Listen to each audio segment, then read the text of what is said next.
সালমান খাট থেকে নেমে মুয়াজের হাত ধরে হাঁটা শুরু করল। রুকাইয়া সামনে হাঁটছে।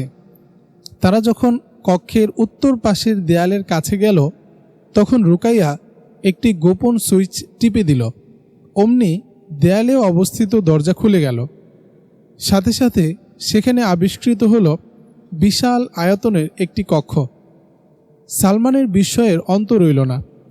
তবে এই বাড়িতে আসার পর থেকে একটির পর একটি অত্যাশ্চর্য বিষয় অবলোকন করে এখন এ আশ্চর্যজনক সুবিশাল কক্ষটি দেখে সে কিছুই জিজ্ঞেস করল না। শুধু মনে মনে ভাবল, এও কি সম্ভব? মাটির নিচে এত বিশালাকায় কক্ষ। আবার নিজে নিজেই সমাধান খুঁজে পেল এই ভেবে যে মানুষ যখন কয়েকশো মন ডজনের এক খণ্ড লোহাকে বুদ্ধির কৌশল খাটিয়ে বাতাসে উড়িয়ে দেশ থেকে দেশান্তরে শত শত লোক নিয়ে ঘুরতে পারে এবং হাজার হাজার মাইলের পথ অতিক্রম করতে পারে মাত্র কয়েক ঘন্টায়, তখন সেই মানুষের দ্বারা এরকম পাতাল কক্ষ নির্মিত হওয়া কোনো ব্যাপারই নয়।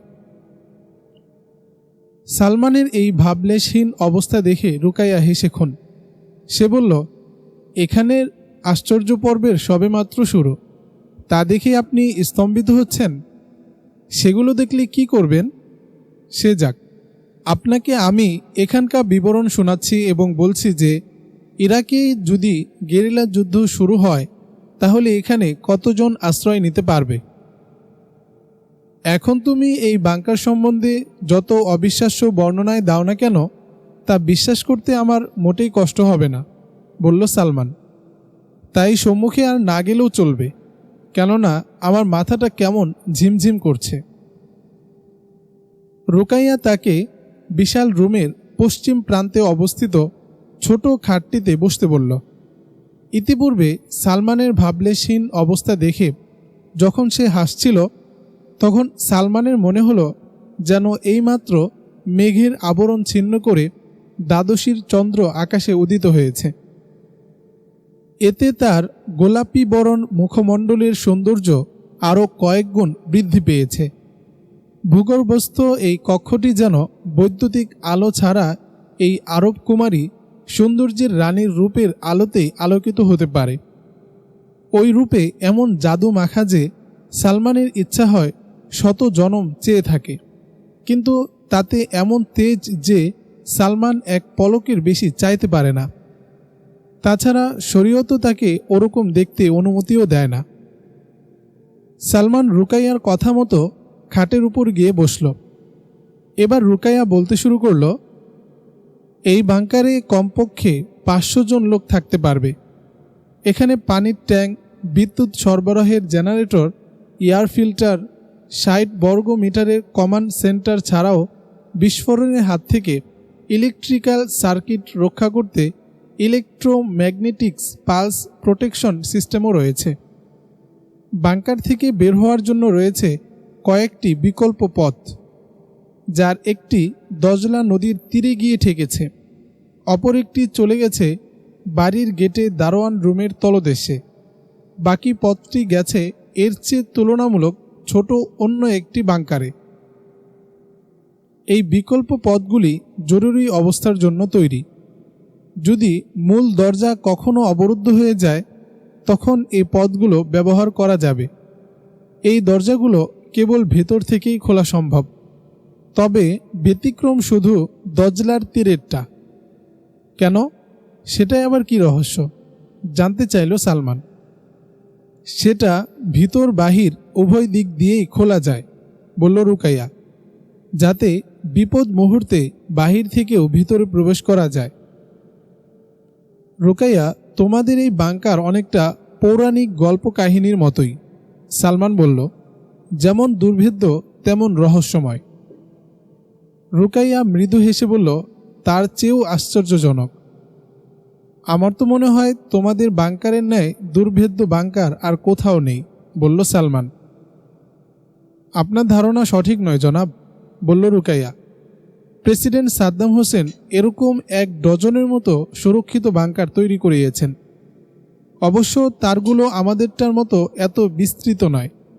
শুধু আমাদের এবং প্রেসিডেন্টদেরই নয়, এছাড়াও দূরদৃষ্টি সম্পন্ন আত্মমর্যাদাশীল অনেক ইরাকি ছোট বড় অনেক বাংকার ও সুড়ঙ্গ পথ তৈরি করে রেখেছেন।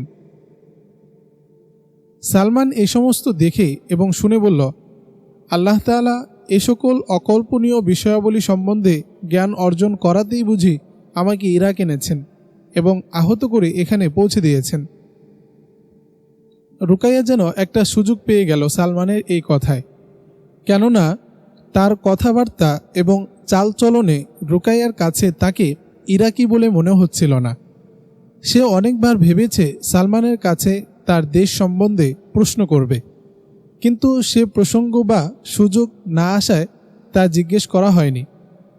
এবার যখন প্রসঙ্গ উঠল তখন সে জিজ্ঞেস করল, কেন জনাব, আপনার বাড়ি কি ইরাকে নয়? জি না, আমার বাড়ি ইরাকে নয়, বলল সালমান। তোমার আব্বাজান কি আমার পরিচয় বলেননি তোমাকে? তবে আপনার বাড়ি কোন দেশে জনাব? রুকাইয়া বলল, আব্বাজান তো এই ব্যাপারে আমাকে কিছুই বলেননি। হয়তো বলার প্রসঙ্গ আসেনি তাই বলেননি, বলল সালমান। আমার বাড়ি পাকিস্তান, যার অবস্থান দক্ষিণ এশিয়ায়। যখন রাত্রে আপনি আব্বাজানের নিকট প্রেসিডেন্ট সাদ্দাম হোসেন সম্পর্কে প্রশ্ন করছিলেন তখন আমি আপনার প্রতি বিরক্ত হয়েছিলাম। রুকাইয়া বলল, তা এই ভেবে যে একজন ইরাকি হয়ে তার দেশের প্রেসিডেন্টের চরিত্র সম্বন্ধে অবগত নয়, এ কেমন কথা। কিন্তু যখন আব্বাজান বললেন তুমি একজন সত্যনিষ্ঠ সাংবাদিক হিসেবে, তখন ভাবছিলাম সাংবাদিকরা তো অনেক সময় জানা বিষয়েও খুঁটিয়ে খুঁটিয়ে প্রশ্ন করে থাকে। এখন বুঝলাম যে আপনি একজন বিদেশি।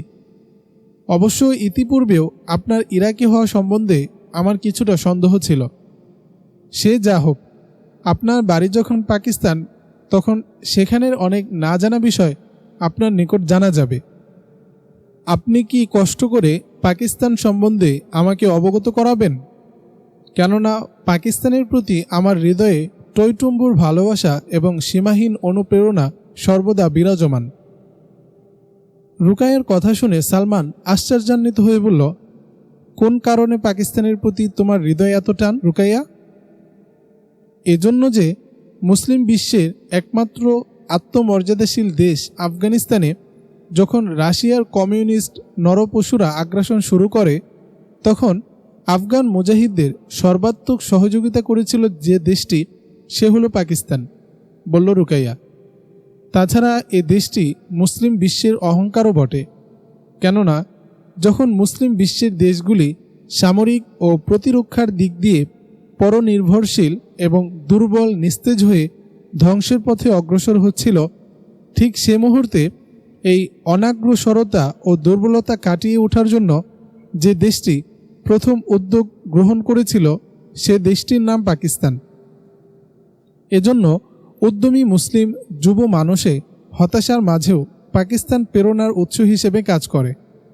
তাছাড়া আমার জানা মতে মুসলিম বিশ্বের মধ্যে আপনাদের পাকিস্তানই একমাত্র দেশ যে পরমাণবিক শক্তি অর্জনে সক্ষম হয়েছে। এ সকল কারণে পাকিস্তানের প্রতি আমার হৃদয় বিশেষভাবে টানে। সালমান এই ইরাকি মেয়ের পাকিস্তানের প্রতি অতুলনীয় হৃদ্যতা দেখে বিস্মিত হল। সে জিজ্ঞেস করল, রুকাইয়া, তুমি পাকিস্তান সম্বন্ধে এত সব জানলে কি করে?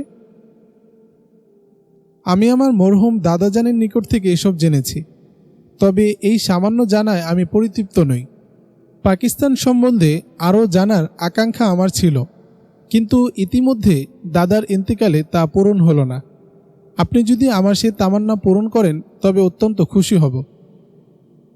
সালমান সংক্ষেপে উপমহাদেশে ব্রিটিশ সাম্রাজ্যের ইতিহাস, তার প্রভাবের বিপক্ষে দিন সংরক্ষণের জন্য ওলামা ইকরামের ভূমিকা, পাকিস্তান প্রতিষ্ঠার প্রেক্ষাপট এবং তা প্রতিষ্ঠার লক্ষ্যসমূহ, পরবর্তীতে সেই লক্ষ্যসমূহ পূরণে ব্যর্থতার কারণ, সেকুলার রাষ্ট্রপ্রধানদের খামখেয়ালি এবং ভারতের হিন্দুদের চক্রান্তে পাকিস্তান ভেঙে যাওয়া, কাশ্মীর নিয়ে দীর্ঘ অর্ধ শতাব্দীর বিরোধ, পরমাণবিক শক্তি অর্জনে পাকিস্তানের কৃতিত্বসমূহ বর্ণনা করল।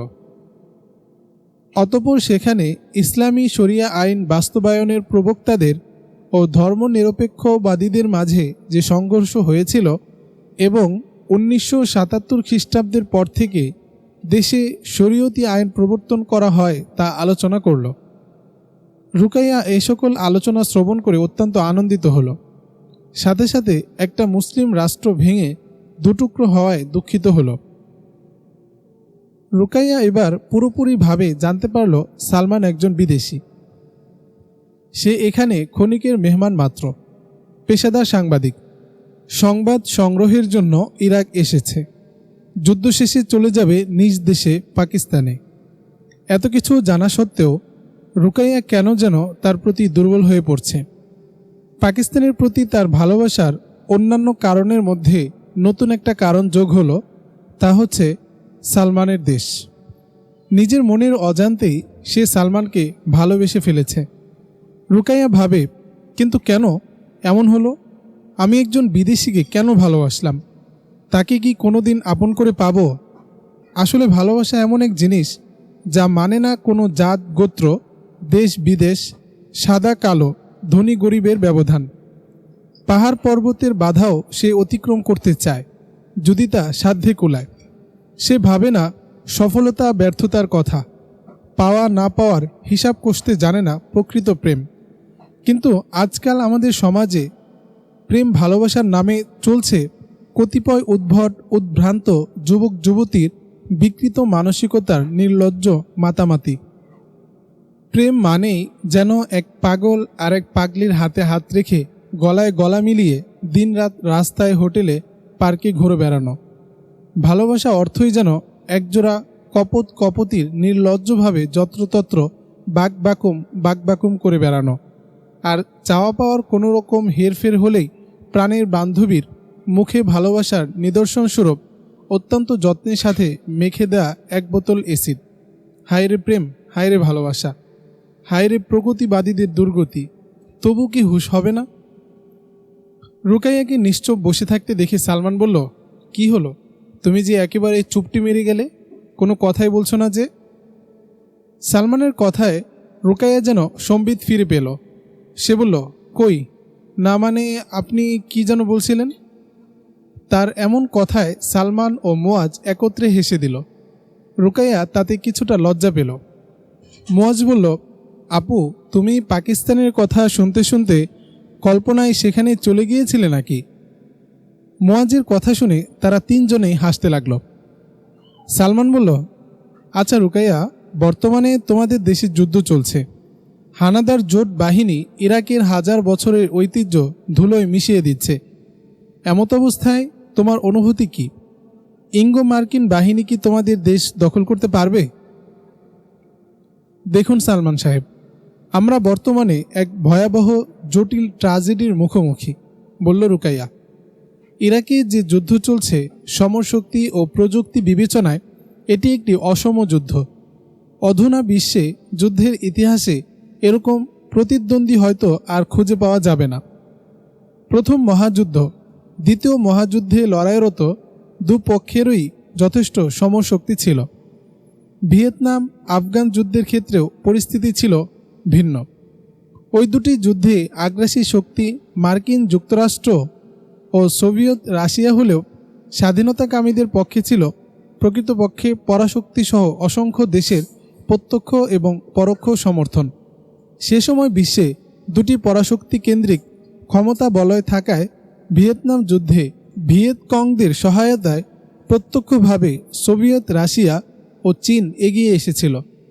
তারা এক পর্যায়ে সে যুগের আধুনিক জঙ্গি বিমান, ট্যাঙ্ক, কামান সরবরাহ করে উত্তর ভিয়েতনামকে।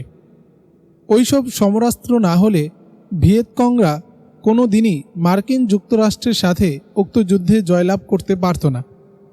আফগান যুদ্ধেও একইভাবে শত্রুর শত্রু শত্রুর বন্ধু নীতিতে মার্কিন যুক্তরাষ্ট্র সহ পাশ্চাত্য জগৎ আফগান মুজাহিদদের বিভিন্ন উপায়ে সহায়তা করেছিল। ওই যুদ্ধে মার্কিন অত্যাধুনিক বিমান বিধ্বংসী ক্ষেপণাস্ত্র স্টিঙ্গার আফগানদের জয়ী হওয়ায় বিশেষ অবদান রাখে। কিন্তু আমাদের সাথে এই যুদ্ধে সব কিছুই একতরফাভাবে হচ্ছে।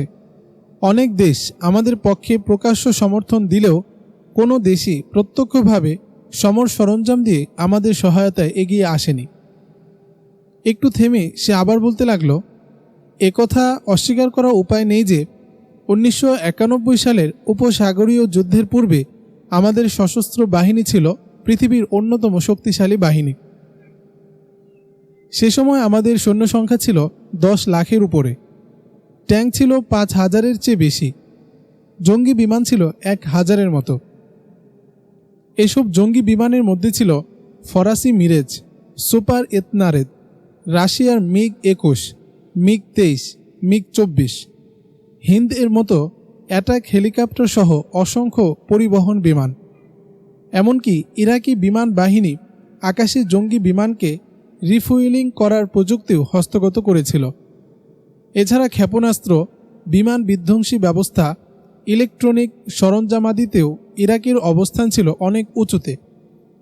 কিন্তু অত্যন্ত দুঃখ ও আক্ষেপের সাথে বলতে হয়, সাদ্দাম হোসেন আমেরিকার ইশারায় কুয়েত আক্রমণ করায় উপসাগরীয় যুদ্ধ বেঁধে যায়। সে যুদ্ধে ইরাকের অনেক ট্যাঙ্ক, বিমান ও অন্যান্য সরঞ্জাম ধ্বংস বা অকেজো হয়ে যায়। এরপর দীর্ঘ 12 বছর তথাকথিত জাতিসংঘের নিষেধাজ্ঞা থাকায় আমরা কোনো নতুন সরঞ্জাম যেমন সংগ্রহ করতে পারিনি, তেমনি স্পেয়ার পার্টসের অভাবে অকেজো সরঞ্জামও সচল করা যায়নি।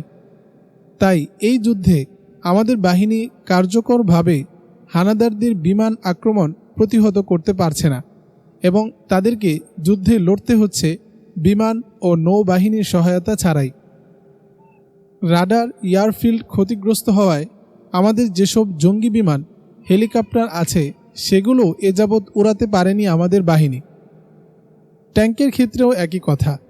আমাদের সৈন্যরা লড়ছে সেকেলে T-55 ট্যাঙ্ক দিয়ে। কিছু আধুনিক T-72 ট্যাঙ্ক থাকলেও এখনও সেগুলো ব্যবহার করা হয়নি। অবশ্য তা প্রয়োজনের তুলনায় নিতান্তই অপ্রতুল বলে সামনের দিনের জন্য রাখা হয়েছে। অপরদিকে ইঙ্গো মার্কিন বাহিনী শুরু থেকেই উচ্চ ক্ষমতাসম্পন্ন সমরাস্ত্র দিয়ে লড়াই চালিয়ে যাচ্ছে। এতে এমন কোনো সর্বাধুনিক প্রযুক্তি সম্পন্ন সরঞ্জামাদি নেই যা ব্যবহার করা হচ্ছে না। B-52 স্ট্র্যাটেজিক বিমারু বিমান, F-117 স্টিলথ এল্ক ফাইটার সহ tornado, F-14 Tomcat, F-15 flying eagle, F-16 Falcon, Harrier মতো সফল আধুনিক যুদ্ধবিমান দিয়েই হানাদার বাহিনী আক্রমণ পরিচালনা করছে। হেলিকপ্টার বহরে রয়েছে বিশাল চিনুক, সিকিং এর মতো সৈন্য পরিবহী এবং অ্যাপাচি অ্যাটাক হেলিকপ্টার।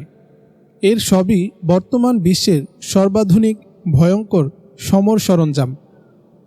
এদিকে স্থলে যুদ্ধে হানাদাররা ব্যবহার করছে আব্রাহাম ও Challenger battle tank, Bradley fighting vehicle, Humvee jeep, Tomahawk এর মতো guided cruise missile, bunker buster ও ক্লাস্টার বোমাসহ যাবতীয় মরণাস্ত্র ও নির্বিচারে ব্যবহার করা হচ্ছে ধ্বংসযজ্ঞ পরিচালনায়।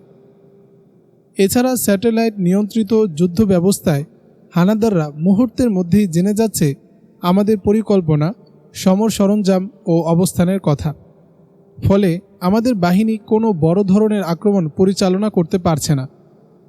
বলা চলে তাদের লড়তে হচ্ছে অনেকটা অন্ধের মতো, নিতান্ত সাহস ও দেশপ্রেমে ভর করে, এবং আমরা তা বেশ ভালোভাবেই করছি।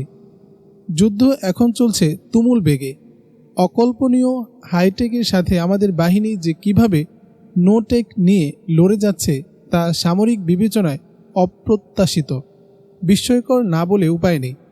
জয় পরাজয়ের ব্যাপারে কিছুই বলা যাচ্ছে না।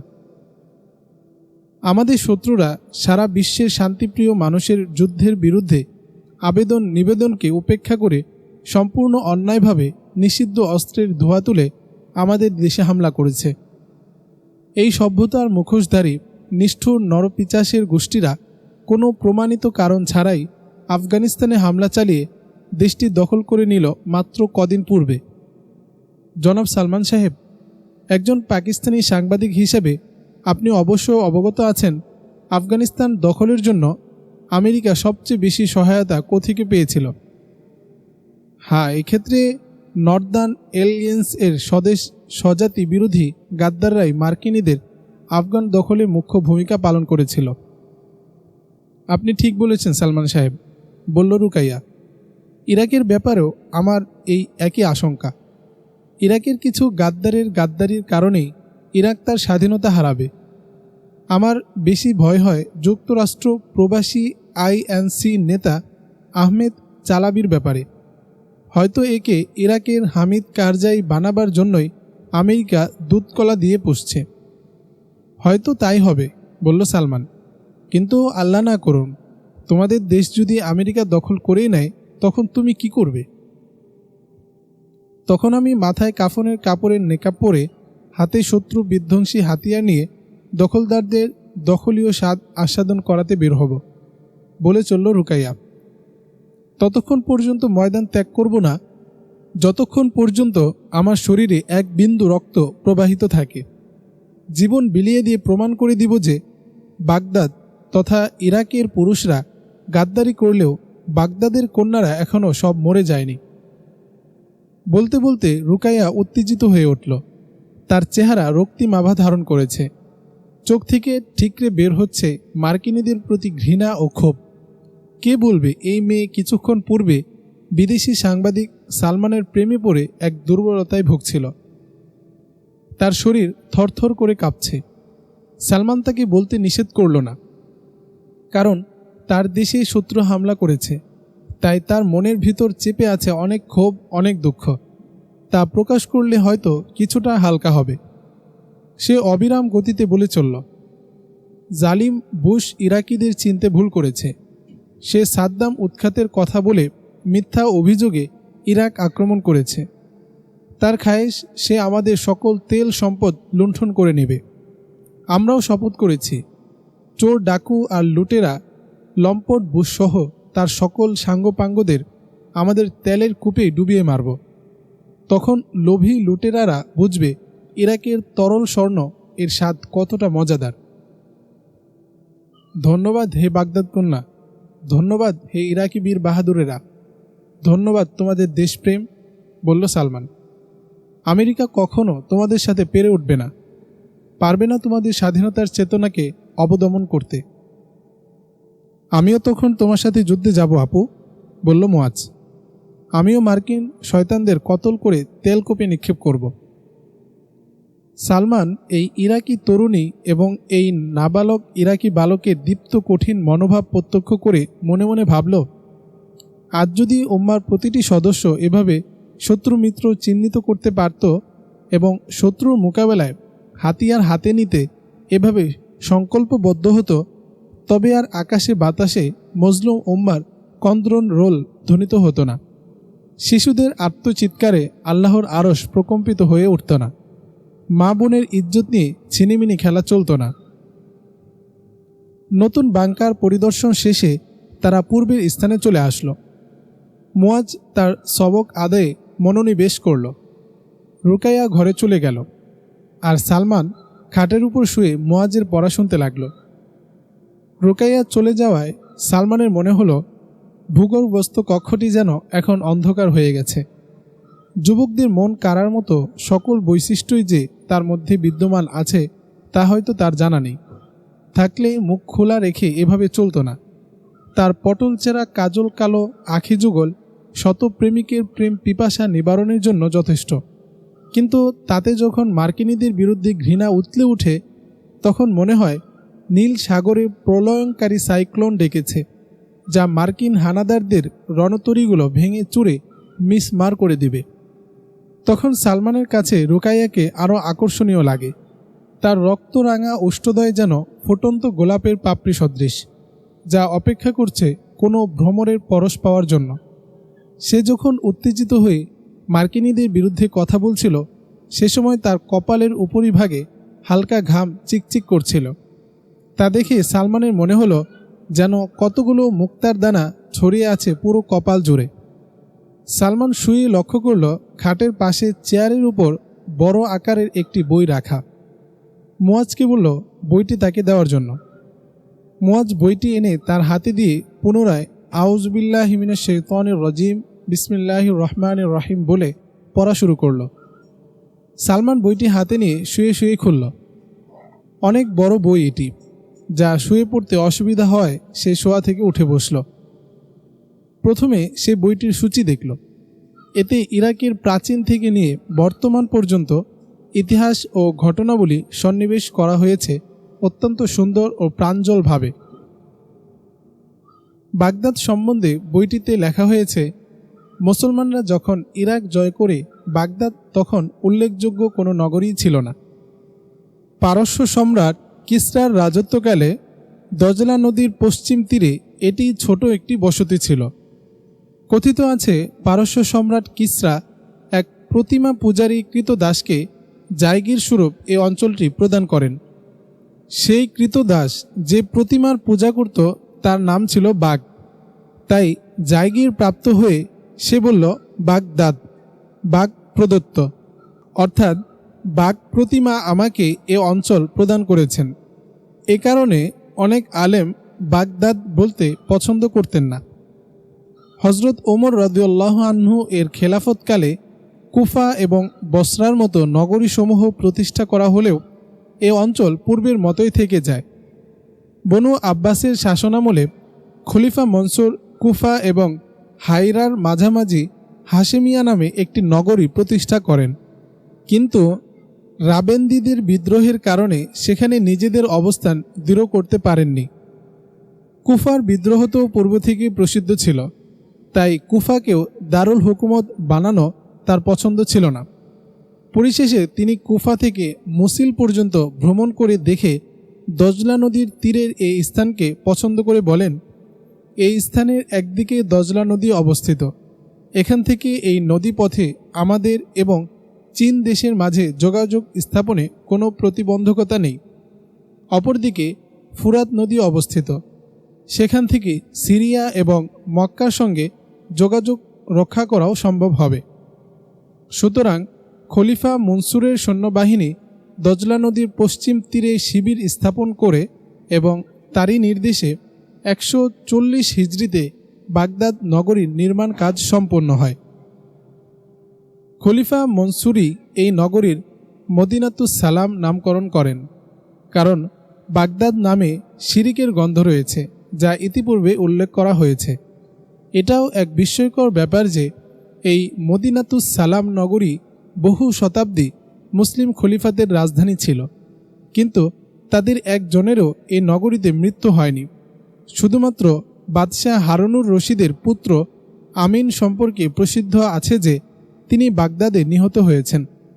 কিন্তু খতিবে বাগদাদি রহমতুল্লাহ বর্ণনা করেন, প্রকৃতপক্ষে তিনিও বাগদাদে নিহত হননি, বরং বিনোদনের লক্ষ্যে দজলায় নৌকা ভাসিয়ে শহর থেকে দূরে চলে যান।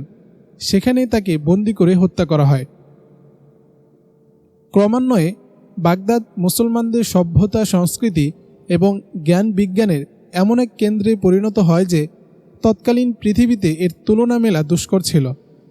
রূপ, লাবণ্য, নিয়ম শৃঙ্খলা, জ্ঞান বিজ্ঞান ও সভ্যতা সংস্কৃতির দিক দিয়ে এই নগরী মন ভুলানো ছিল। খলিফা মনসুর যখন এই নগরী প্রতিষ্ঠা করেন তখন এই নগরীর দৈর্ঘ্য ও প্রস্থে উভয় দিকে 2 মাইল পর্যন্ত বিস্তৃত ছিল এবং এটি দৈর্ঘ্য এবং প্রস্থে সমানভাবে প্রতিষ্ঠিত বিশ্বের প্রথম নগরী, আর বর্তমানে তার এক একটি মহল্লায় কয়েক মাইল ব্যাপী বিস্তৃত। বইটিতে ইরাকের ইতিহাস সম্বন্ধে লেখা হয়েছে, আজ থেকে 6000 বছরেরও আগে সুমেরীয় সভ্যতার বীজ বপিত হয়েছিল দজলা ফুরাতের মধ্যবর্তী ভূভাগে।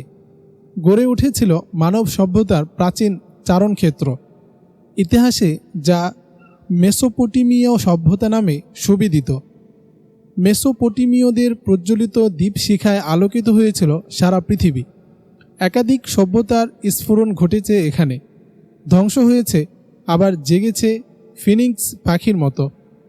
সভ্যতার এই ভাঙা গড়ার মধ্য দিয়ে এ অঞ্চলের মানুষের সমন্বিত প্রজ্ঞা মানব জাতিকে যেন ঠেলে দিয়েছিল প্রাগৈতিহাসিক যুগ থেকে ইতিহাসের সোনালী পর্বে। মিশর, গ্রিক ও রোমান সভ্যতার অনেক আগেই মেসোপটেমীয় জনপদ তৈরি করেছিল মানুষের উত্তরণের অক্ষয় সোপান। দজলা ফোরাতের পুণ্যতোয়া জলপ্রবাহকে কাজে লাগিয়ে যে অন্য কৃষি সভ্যতার জন্ম হয়েছিল এখানে, তার দৃষ্টান্ত দ্বিতীয়টি নেই। মেসোপটেমীয় সভ্যতার লীলাক্ষেত্র ইরাকই বিশ্বের প্রথম দেশ, যারা উদ্ধৃত খাদ্যশস্যের ভাণ্ডার হিসেবে পরিচিত ছিল। তারা নদীর প্লাবনকে শাসন করার জ্ঞান অর্জন করেছিল, মানবিক মূল্যবোধকে উচ্চকিত করেছিল, সর্বোপরি মানুষের জীবনধারাকে গ্রন্থিত করেছিল সংস্কৃতি চর্চার মাধ্যমে। শুধু তাই নয়, মেসোপটেমীয় সভ্যতার এই আলোকিত উত্থানে আকর্ষিত হয়ে সেখানে ছুটে এসেছিল প্রতিবেশী ভূভাগের মানুষ। ইতিহাসের এই ঘটনা ঘটেছে এখানে প্রথমবারের মতো, অর্থাৎ মানুষ প্রথম অভিবাসী হয়েছে এখানে ভালোভাবে বাঁচার প্রেরণায়। মেসোপটেমীয়রা মানুষকে প্রথম উপহার দিয়েছে অক্ষর, হাতে তুলে দিয়েছিল কলম ও জ্ঞানের প্রদীপ, উন্নত জীবনযাপনের চাবিকাঠি। তারাই প্রথম প্রকৃতি থেকে আহরিত পানি সম্পদকে পানযোগ্য করে তুলেছিল। ধুধু মরুভূমিতে চাষ করেছিল সুরভিত রক্তগোলাপ, রচনা করেছিল সুশোভিত বাগিচা। ব্যাবিলনের শূন্যোদ্যান তার একটি অনন্য উপহার। খ্রিস্টান, ইহুদি এবং মুসলমানদের অসংখ্য ধর্মীয় ইতিহাস ও উপাখ্যান এখানে প্রতিষ্ঠা পেয়েছে। অসংখ্য পুণ্যবান মানুষের কর্মময় জীবন ও স্মৃতি ভাস্বর হয়ে রয়েছে এই মাটিতে।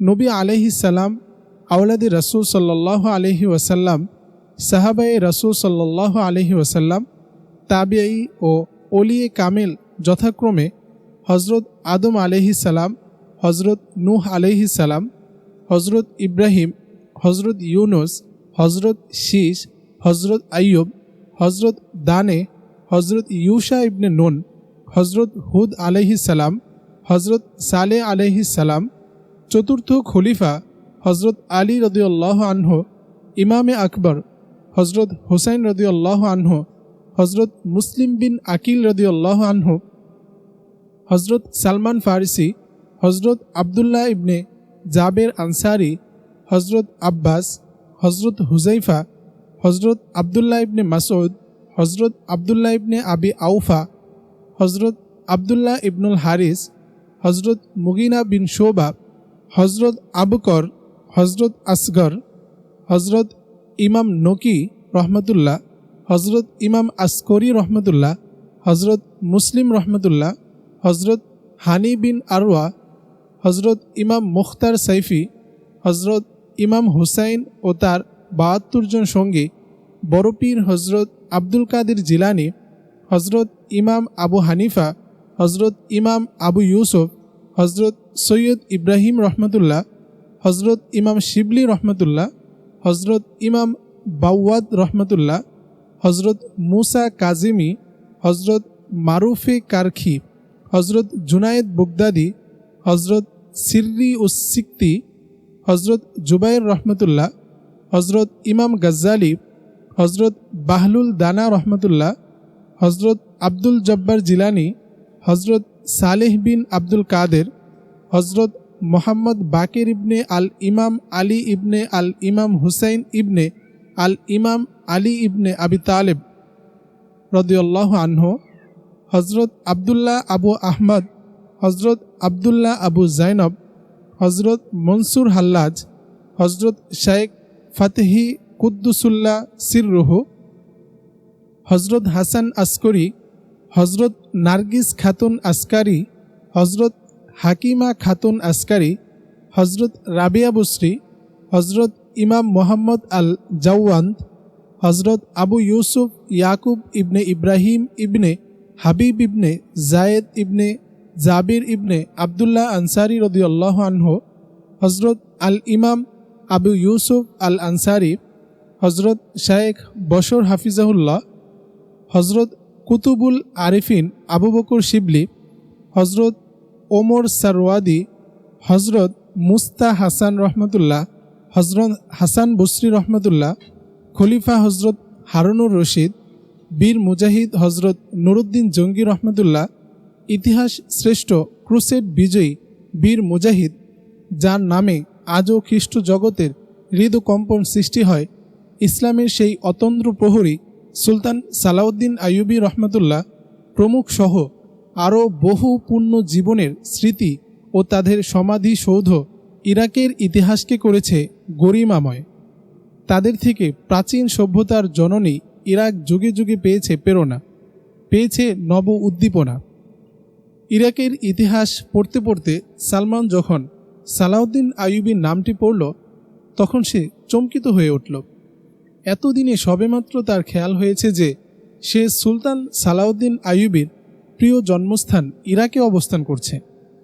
সে স্বগতোক্তি করে উঠল, হে সালাউদ্দিন, খ্রিস্ট দুনিয়া আবারও ক্রুসেড ঘোষণা করেছে, কিন্তু আক্ষেপ ও দুঃখ যে আজ তুমি নেই। তোমার অবর্তমানে তারা একতরফাভাবে মুসলমানদের ধ্বংস করে চলেছে। ইসলামী ইমারত আফগানিস্তান তারা দখল করেছে। এবার তোমার জন্মভূমি দখল করতে চলেছে। তোমার মুক্ত করা সেই ফিলিস্তিন তারা বহু পূর্বেই দখলে নিয়েছে। মসজিদে আকসা আজ অভিশপ্ত ইহুদিদের পদতলে। হেজাজ ভূমিতে নাপাক নাসারা গোষ্ঠী উলঙ্গ হয়ে ঘোরাফেরা করছে। তোমার রাসূলের পবিত্র বাণীকে অপমানিত করছে। তোমার প্রভুর ঘরের ইজ্জত ভুলুণ্ঠিত করছে। শুধু তোমার অভাবে, হে সালাউদ্দিন, তোমার অনুপস্থিতির সুযোগে তারা এই সমস্ত অপকর্ম করে যাচ্ছে। তুমি এসো, হে বীর বাহাদুর, মুসলিম বিশ্বে আজ তোমার বড় প্রয়োজন। এসো, একটিবার এসো। বলতে বলতে সালমানের চোখ দিয়ে দুফোঁটা তপ্ত অশ্রু গড়িয়ে পড়ল। তা দেখে মুয়াজ বলল, কি হয়েছে ভাইয়া, আপনি কাঁদছেন কেন? সালাউদ্দিন কে, যাকে আপনি এই গোপন কক্ষে ডাকছেন? সে কি এখান থেকে আপনার ডাক শুনতে পাবে? কেন ভাইয়া, তুমি কি ইতিহাস বিখ্যাত বীর মুজাহিদ সালাউদ্দিন আইয়ুবীর নাম শোনোনি, যার জন্ম হয়েছিল তোমাদের এই ইরাকেই? চোখের পানি মুছতে মুছতে বলল সালমান। শুনেছি, তবে তার সম্বন্ধে বিস্তারিত আমাকে কেউ জানায়নি, বলল মুয়াজ। আপনি তার সম্বন্ধে আমাকে বলবেন কি ভাইয়া? তুমি জানতে চাইলে আমি কেন জানাবো না ভাইয়া? সালমান আদর করে বলল মুয়াজকে। অবশ্য বিস্তারিত বলতে অনেক সময়ের প্রয়োজন হবে, তাই সংক্ষিপ্ত করে বলছি। সুলতান সালাউদ্দিন আইয়ুবী ছিলেন ক্রুসেড বিজয়ী ইতিহাসের এক কিংবদন্তি মহানায়ক। ক্রুসেড হচ্ছে খ্রিস্টানদের সম্মিলিত ধর্মযুদ্ধ। অবশ্য খ্রিস্টীয় নোংরা ক্রুসেডকে ধর্মযুদ্ধ বলা যায় না। ক্রুসেডকে রীতিমতো রক্তের বন্যা ও বর্বরতার অপর নামই বলতে হয়। 1095 সাল থেকে 1192 পর্যন্ত দীর্ঘ প্রায় 200 বছর পর্যায়ক্রমে 3টি ক্রুসেড সংগঠিত হয়। খ্রিস্টানদের ধর্মগুরু পোপ আব্রাসের আহ্বানে খ্রিস্টানরা হাঙ্গরের ন্যায় ঝাঁপিয়ে পড়ে মুসলমানদের উপর। মধ্যপ্রাচ্যে বইয়ে দেয় রক্তের বন্যা। দখল করে নেয় পবিত্র ভূমি জেরুজালেম, সেখানে অবস্থিত বাইতুল মুকাদ্দাস। 15 জুলাই 1099 সালে ক্রুসেডাররা সেখানে নির্বিচারে নিরীহ মানুষদের হত্যা করে। শহর ভরে যায় লাশের স্তূপে। রক্তের বন্যায় বাইতুল মুকাদ্দাসে আশ্রয় গ্রহণকারী মানুষের হাঁটু ডুবে যায়। 70,000 মানুষকে হত্যা করা হয় এই মসজিদে। খ্রিস্টীয় তৃতীয় ক্রুসেড ঝড়ের মোকাবেলায় অলঙ্ঘনীয় পর্বতের ন্যায় শির উঁচু করে রুখে দাঁড়ান ইতিহাস শ্রেষ্ঠ বীর মুজাহিদ গাজী সালাউদ্দিন আইয়ুবী। তার কাছে খ্রিস্টবাদীরা শোচনীয়ভাবে পরাজিত হয়। শেষে বাধ্য হয়ে তৎকালীন পাশ্চাত্য ইংল্যান্ড, জার্মানি, ফ্রান্স সহ মোট 11টি রাষ্ট্রের সম্রাটেরা 1192 সালে সন্ধি করে অস্তিত্ব রক্ষা করে, নয়তো সালাউদ্দিন আইয়ুবীর হাতে তাদের ইউরোপও খোয়া যেত। সেই 1100 শতাব্দীর পরাজিত শক্তির উত্তরসূরি বর্তমান মার্কিন প্রেসিডেন্ট বুশ 11 সেপ্টেম্বর 2001-এর দুর্ঘটনার পর ঘোষণা করে নতুন ক্রুসেড। ইচ্ছায় অনিচ্ছায় পৃথিবীর প্রায় অধিকাংশ দেশ তার এই ক্রুসেডকে সফল করতে তার সাথে হাত মিলিয়েছে। ইতিমধ্যে খাঁটি ইসলামী রাষ্ট্র আফগানিস্তান দখলের মধ্য দিয়ে আমেরিকা তার ঘোষিত সর্বশেষ ক্রুসেডের প্রথম দফা ফল ঘরে তুলেছে। এরপর ইরাক আক্রমণ তার ক্রুসেডের ধারাবাহিকতাই রক্ষা করে চলেছে। কিন্তু আজকের এই ক্রুসেড মোকাবেলাকারী সালাউদ্দিন নেই। সালাউদ্দিনের অবর্তমানে নব্য ক্রুসেডাররা যখন ইচ্ছা, যেভাবে ইচ্ছা, যেখানে ইচ্ছা মুসলমানদের উপর 1000 বছর পূর্বের সেই পরাজয়ের প্রতিশোধ নিচ্ছে অত্যন্ত নির্লজ্জভাবে এবং অমানবিক পৈশাচিক পন্থায়। তাই বলছিলাম, বুশের ক্রুসেড মোকাবেলায় সালাউদ্দিন তুমি একবার হলেও এসো। হে আল্লাহ, হে সালাউদ্দিনের রব, তুমি 1000 বছর পূর্বে ক্রুসেড রুখতে যেরকম একজন সালাউদ্দিনকে পাঠিয়েছিলে, তেমনি শেষ জামানার নব্য ক্রুসেড রুখতে আরেকজন সালাউদ্দিন পাঠাও। আমি হব সেই সালাউদ্দিন। সালমান ভাইয়া। লাফ দিয়ে দাঁড়িয়ে উঠল মুয়াজ। এই আমি আমেরিকার ইসলাম বিধ্বংসী ক্রুসেডকে রুখে দেব। আমি আফগানিস্তানকেও মুক্ত করব। আমার দেশের মাটিতেই ওদের ক্রুসেডের স্বপ্নসাদ কবর দিব। মসজিদে আকসা সহ ফিলিস্তিনকেও মুক্ত করব ইনশাল্লাহ। ভাইয়া, তুমি আমাকে দোয়া করো যেন আমি সালাউদ্দিন আইয়ুবী হতে পারি, তার মতো ক্রুসেড বিজয়ী হতে পারি। সালমান মুয়াজের চেতনা দেখে পুলকিত হয়ে বলল, আমি দোয়া করি আল্লাহ যেন তোমাকেই আমাদের সালাউদ্দিন বানান। আচ্ছা ভাইয়া, তুমি এখন আমাকে সবক শোনাও। সালমানের কথায় মুয়াজ বসে তাকে সবক শোনাতে লাগল। মুয়াজ প্রতিদিন সালমানের কাছে 3 পারা করে, অর্থাৎ 6 ছাপা করে সবক পড়া দেয়। সালমান তার এরকম ধীশক্তি দেখে বিস্মিত না হয়ে পারল না। মেজর আসাদুল্লাহ সাহেবের ভূগর্ভস্থ বাংকারের যে কক্ষে সালমান অবস্থান করছে, এখানে দৈনন্দিন জীবনের প্রয়োজনীয় সকল কিছু থাকলেও একটি জিনিসের সবচেয়ে বেশি অভাব, তা হলো সূর্যালোক। সূর্যের আলো পৌঁছার মতো কোনো পথ নেই এখানে। তাই কখন দিন হয় কখন রাত হয় তা নির্ণয় করতে হয় ঘড়ির সাহায্যে। নামাজের সময়ও নির্ণয় করে সে একই পন্থায়। কিছুক্ষণ পূর্বে সালমান ও মুয়াজ একত্রে মাগরিবের নামাজ পড়েছে। এরপর মুয়াজ তার সবক ইয়াদ করতে লেগে গেল আর সালমান ইতিহাসের বইটি পড়তে লাগল। দেখতে দেখতে রাত 8টা বেজে গেল। এদিকে মুয়াজের চোখ ঘুমে টুলুটুলু করছে। ছেলেটি আজ দুপুরে মোটেই ঘুমায়নি। সে দেখল সালমান বই পড়ায় মগ্ন। এই ফাঁকে সে কোরআন শরীফ বন্ধ করে পাশে শুয়ে পড়ল। সালমান তার টেরই পায়নি। বেশ সময় অতিবাহিত হওয়ার পর সালমান বইয়ের একটি চ্যাপ্টার শেষ করে মুয়াজের দিকে তাকালো। দেখল সে ঘুমিয়ে পড়েছে। তা দেখে সালমান মুচকে হাসল। হায় রে দুষ্ট, আমাকে না বলেই ঘুমিয়ে পড়েছে, মনে মনে বলল সালমান। সে আর তাকে উঠালো না। ঘড়ির কাঁটার দিকে তাকিয়ে দেখল রাত 9টা বেজে গেছে। তখন বই রেখে ঈশার নামাজ আদায় করল। নামাজ শেষ করে সে এক দীর্ঘ মোনাজাত করল। তাতে নিজের জানা অজানা পাপের মার্জনা, শারীরিক সুস্থতা, ইরাকের বিজয় কামনা, America, Britain, Bharat, Israel, Russia সহ সকল কুফরি শক্তির ধ্বংস, নিজ দেশের কল্যাণ কামনা, জেহাদের ময়দানে শাহাদাতের তামান্না সহ বিশ্ব মুসলমানের ঐক্য, সংহতি ও বিজয় মুক্তির জন্য করুণ আকুতি পেশ করল মহান রব্বুল আলামিনের শাহী দরবারে। এছাড়া আরও একটি দোয়া করল সে বিশেষভাবে, যেটি এখানে আসার পর মাঝে মধ্যেই সে করে থাকে, আজও করল। হে আল্লাহ, তুমি আমাকে নিশ্চিত মৃত্যুর হাত থেকে রক্ষা করে এখানে পৌঁছিয়েছ, নতুবা কখনোই আমি এখানে আসতে পারতাম না। এখানে না আসলে রুকাইয়াকেও দেখতাম না, আর না দেখলে তার প্রেমেও পড়তাম না। হে মহান করুণার আধার, আমি তো বারবার তাকে ভুলতে চাই, কিন্তু কেন যে হৃদয় তার জন্য কাঁদে বুঝতে পারি না। তুমি আমার অন্তর থেকে তার চিন্তা দূর করে দাও, নতুবা তাকে আপন করে পাওয়ার ব্যবস্থা করে দাও। সালমান দোয়া করে সারতে পারল না। এরই মধ্যে পিছন দিক থেকে ভেসে আসলো একটি নারী কণ্ঠ, আমিন সুম্মা আমিন। সালমান আওয়াজ শুনে চমকে উঠল। চেয়ে দেখল রুকাইয়া। তাকে দেখে সে একেবারে কিংকর্তব্য বিমূঢ় হয়ে গেল। লজ্জায় তার মাথা নিচু হয়ে গেল। মনে মনে ভাবল, হায়, আমি এমন দোয়া কেন করলাম? সে আমাকে কি ভাববে? সালমানের নিজের কাছে নিজেকে ছোট মনে হলো। সে মুখ ফুটে কোনো কথাই বলল না।